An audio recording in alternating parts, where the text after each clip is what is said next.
Can you please share the exact situation nowadays in Iran, in Tehran, and the target, which target was being done by the Israeli forces? How many casualties of civilian? Oh, thank you very much for the invitation. First of all, I have to use these words, and I'm so sorry for using that. After mass killing in Gaza, after a genocide in Gaza, and after occupying Syrian land, Israel is right now trying to attack Iran. He's trying to attack Iran. The 2 nights before, Israel air forces with a dozen of targets in Iran, but some of our targets were civilians, mass housing, and not military bases, was attacked by the Israeli aircraft. But I believe that this is not only Israel, that this is American-backed Israel, because Israel does not have 200 or 300 F-35 Phantom jets. This is the big plan. This is the big play by United States, not only by Israel. Israel right now is the agent for the United States. So we have lost more than 78 people innocent in Tehran, 18 in Tabriz zone, and more than 2 top brass military generals, and some of them was just working in the university, and they were involved with the science, nothing else. So Israel right now is exposing another part of the episode of mass murder, another genocide in Iran. But I believe that Iran, with the help of the Muslim countries like Pakistan, like Turkey, like Azerbaijan, will stop and blockade this part of their mentality, this part of the mentality of Zionism, for another mass murder. I believe that this time Israel is reaching, or maybe is approaching his end, because our supreme leader used this phrase: "Nobody can save Israel from our hand." And this is the story of 2 nights before. And right now, this story is not ending story. The story is continuing. Yes.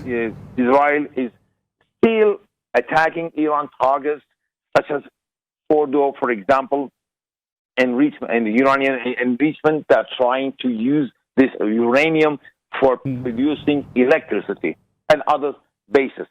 And for example, local airports, Tabriz Airport, Shiraz Airport, Tehran Mehrabad Airport. So, first of all, I believe that the cabinet of Netanyahu, they are trying not to attack Iran. They are trying to changing the system, political system of Iran, for the government overthrow. And thank you. جلال الفراء، آپ کو لگتا ہے کہ جو اس وقت ایران اور اسرائیل کی جنگ شروع ہو گئی ہے، اس کے دوران جو فلسطین کا خاص طور پہ معاملہ ہے، فلسطین کا معاملہ زیادہ ہائی لائٹ ہوگا دنیا کے لیے، کیونکہ جس طریقے سے مظالم وہاں پہ اسرائیل نے کیے، اس کے بعد اس کا جنگی جنون پوری دنیا کو دکھا رہا ہے کہ وہ کس طریقے سے فلسطینیوں کے بعد اب ایران کے اوپر حملہ آور ہے، اور پورے خطے کے لیے جو ہے وہ ایک تکلیف کا باعث بنتا چلا جا رہا ہے۔ جی بہت شکریہ جناب۔ سب سے پہلے بات تو میں تھوڑا سا، آپ نے جو شروع میں فرمایا تھا کہ اسرائیل ایک خطرہ بن رہا ہے، اس خطرہ کا لفظ شاید وہ کم ہے۔ اسرائیل ایک وہ ناسور ہے، اسرائیل کا جو ناجائز ریاست، ناجائز دہشت گرد ریاست ہے، اس کو اگر ہم خطرہ صرف یہ لفظ دیں تو یہ تو کم لفظ ہے۔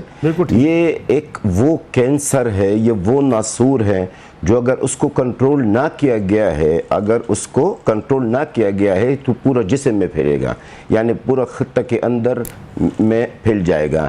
دیکھیں جناب محترم، میں فلسطین کی جو بات آپ نے کی اس کی طرف آؤں گا، لیکن میں سب سے پہلے یہ بتاؤں گا آپ کو اور آپ کے ناظرین کو، یہ جو حملہ اسرائیل نے کیا ہے ایران کے اوپر، اس کا پیشگوئی میں نے اس پاکستان، اس معزز پاک میڈیا کے اندر میں نے چند مہینہ پہلے میں نے اس کی پیشگوئی کی ہے، اور کچھ ہمارے بھائی ہیں میڈیا، جو ہمارے پاکستانی بھائی ہیں، میرے ساتھ اختلاف کر رہے تھے کہ جی امریکہ مذاکرات کی طرف اسرائیل اور ایران جو بھی ہے ان کو مذاکرات کی طرف لے کے جا رہا ہے۔ میں نے اس بات کو انشور کیا ہے کہ اسرائیل will attack on Iran. اچھا ایک تو یہ میرے پیشگوئی تھی، دوسری ایک اور پیشگوئی ہے جو درست، ایک تو یہ درست ثابت ہوا ہے، دوسرا یہ میرے پیشگوئی تھی جو بار بار مختلف نیوز چینل میں نے یہ کیا تھا کہ اگر خدا نہ خواستہ پاک بھارت کی مابین کوئی بھی کسی بھی قسم کا کوئی جنگ ہوتا ہے تو سب سے پہلے فرنٹ لائن پہ ہوگا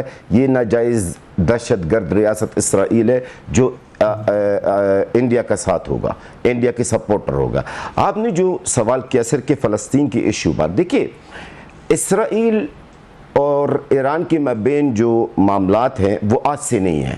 شاید آپ کو یا آپ کے ناظرین کو اگر یہ آپ سمجھتے ہیں کہ اسرائیل کا پلاننگ ایران پر حملہ کرنا یہ آج کا ہے یا 2 دن پہلے کا ہے یا 1 مہینہ پہلے کا، نہیں ہے، یہ 7 اکتوبر سے پہلے، یہ سال و سال جب سے ایران، آپ کو بھی بتایا ہے دنیا کو بھی بتایا کہ ایران نے 18 سال سے انہوں نے کتنی ضلالتیں برداشت کیے، کتنے سینکشنز پابندیاں برداشت کیے، کیا مسائل برداشت کیے اس جوہری پروگرام کے لیے، اس نیوکلیئر پروگرام کے لیے۔ تو اسرائیل کافی سال سے وہ ایران پر حملہ کرنا چاہتے تھے، لیکن وہ اس انتظار میں تھے کہ ہمیں امریکہ کی طرف سے ایک فل گرین سگنل مل جائے۔ دیکھیں میرا بھائی، میں آپ کے اور آپ کو ناظرین کو ایک بات ضرور آپ کی خدمت میں پیش کرنا چاہتا ہوں، اسرائیل طاقتور نہیں ہے۔ اب یقین کریں، میں بڑا ذمہ داری سے کہہ رہا ہوں، میرا میڈیا سے 22 سال سے تعلق اور ہم اسرائیل کو 78 سال سے جانتے ہیں۔ اسرائیل اتنے طاقتور نہیں ہے۔ اسرائیل اکیلا 20 مہینہ سے ہمارا چند جنگجو ہیں غزہ کے اندر، ان کو مکمل شکست نہیں دے سکے۔ ہاں ضرور انہوں نے حماس کو کمزور کیا ہے، ضرور غزہ کے جو نہتے عوام، میری عوام کو جو نہتے لوگ ان کو قتل عام کیے، لیکن یہ نہیں کہہ سکتے کہ مکمل انہوں نے حماس کو شکست دیا۔ اگر وہ اتنا طاقتور ہوتا اسرائیل جتنا ہم سمجھتے ہیں تو یقین کریں ان کی جو قیدی ہے ابھی حماس کی قبضہ میں، وہ ان کو 20 مہینہ بازیاب کرانے میں ابھی تک تو ناکام ہے۔ اچھا ایک بات اور پوائنٹ میں آپ کو بتا دوں محترم، شاید یہ الفاظ میرے مناسب لگے نہ لگے، لیکن میں امید کرتا ہوں کہ آپ ضرور نشر کریں گے، وہ یہ ہے کہ اسرائیل کو جو تقویت ملی ہے نا، جو تقویت ملی ہے ہماری عرب اور امت مسلمہ کی بے حسی اور خاموشی سے ہے، ورنہ اسرائیل اکیلا غزہ سے نہیں لڑ سکتا ہے، غزہ سے نہیں لڑ سکتا، وہ ایران سے کیا لڑ سکے گا؟